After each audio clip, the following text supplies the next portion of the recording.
Hello friends, পিয়াস ফ্লেভারে সবাইকে welcome. আজকে আবারও নতুন একটি রেসিপি নিয়ে চলে এসেছি। আজকে এনেছি এঁচোড় বা কাঁঠালের কোপ্তাকারির একটা রেসিপি, যেটা খেতে লাগে এক কথায় অসাধারণ, আর বানানোর পদ্ধতি কিন্তু যথেষ্ট সহজ। তাহলে সঙ্গে থাকুন আর দেখে নিন এই এঁচোড়ের কোপ্তাকারি রেসিপিটি আমি কিভাবে বানিয়ে থাকি। কোপ্তাকারি বানানোর জন্য প্রথমেই আমাদের যেটা করতে হবে, প্রেশার কুকারে পরিমাণ মতো জল নিয়ে নিতে হবে, আর তার মধ্যে কেটে রাখা এঁচোড় আর আলু দিয়ে দেব। তারপর প্রেশার কুকারের ঢাকনা আটকে দিয়ে দুটো সিটি পড়ার জন্য ওয়েট করব। প্রেশার কুকারে দুটো সিটি পড়ে গেলে গ্যাসের ফ্লেম বন্ধ করে দেব। তারপর প্রেশার কুকার থেকে কাঁঠাল আর আলুটাকে বের করে নেব। তারপর একটা পাত্রের মধ্যে এঁচোড় আর আলুকে রেখে দেব ঠান্ডা হওয়ার জন্য। ঠান্ডা হয়ে গেলে এঁচোড় আর আলুকে ভালোভাবে মেখে নেব। এখানে আমি 300 গ্রামের মতো এঁচোড় নিয়েছি আর দুটো ছোট সাইজের আলু নিয়েছি। সমস্ত জিনিসটাকে ভালোভাবে মাখিয়ে নেওয়ার পর এখানে কিছু জিনিস অ্যাড করতে হবে। তার মধ্যে প্রথমেই দিয়ে দিচ্ছি হাফ টিস্পুনের মতো হলুদ গুঁড়ো, হাফ টিস্পুন জিরে গুঁড়ো, হাফ টিস্পুন ধনে গুঁড়ো আর হাফ টিস্পুন গরম মশলার গুঁড়ো। আর তার সাথে দিয়ে দেব 1 টিস্পুনের মতো আদা রসুন বাটা, কুচানো ধনে পাতা আর পরিমাণ মতো নুন। আর এই এঁচোড়ের কোপ্তাকারির স্বাদ বাড়িয়ে দ্বিগুণ করবে যে জিনিসটি, সেটি হলো এই চিংড়ি মাছ।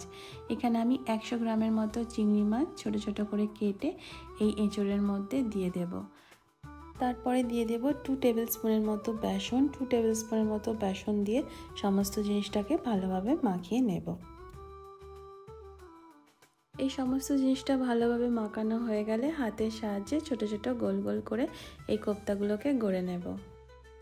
এইভাবে সমস্ত মাখাটাকে গোল গোল করে গড়ে নিলাম। এবার এইগুলোকে ভেজে নেওয়ার পালা। কড়াইতে পরিমাণ মতো তেল নিয়ে নেব কোপ্তা ভাজার জন্য।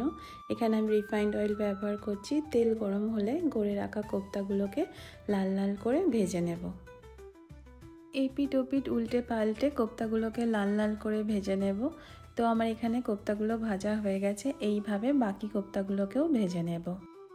এইবার এই কোপ্তাকারি গ্রেভি করার পালা। তার জন্য কড়াইতে পরিমাণ মতো তেল নিয়ে নিলাম আর তার মধ্যে দিয়ে দিলাম গোটা জিরে, তেজপাতা আর কুচানো পেঁয়াজ। পেঁয়াজ যতক্ষণ না গোল্ডেন ব্রাউন হচ্ছে ততক্ষণ আমরা পেঁয়াজকে নেড়ে চেড়ে নেব। আর পেঁয়াজের গোল্ডেন কালার তাড়াতাড়ি আনার জন্য পরিমাণ মতো নুন দিয়ে দিলাম।